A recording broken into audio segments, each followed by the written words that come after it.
Here we go! Hey, what is up, you guys? My name is Zachary, and welcome back to Minecraft. So, this is the second episode in the series, and today I'm going to be teaching you guys how to make a very simple redstone barge, also known as a flying machine. So, the materials you will need a sticky piston, you'll need two regular pistons, you'll need 2 blocks of redstone, and 2 slime blocks.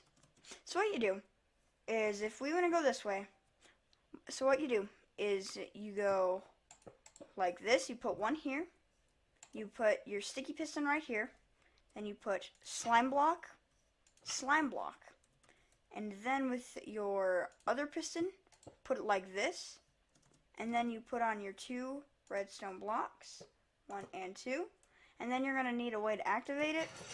So then, there you go. You put it on this back one, and then it'll start pushing it, and you can also build this in the opposite direction. You can make them going up and down. And another cool thing about these is that you can actually ride them. So they're very simple to make. They go relatively fast, and the only downside is they're kind of loud. So turn off your sound, or like turn it down unless you want to hear pistons going. So that is pretty much the end of the video, guys. Remember to like, comment in the comment section down below of what videos you'd like me to make. Also subscribe. That would be epic, so I know that I'm a growing channel. Okay, thank you guys for watching, and I'll see you in the next video. Goodbye.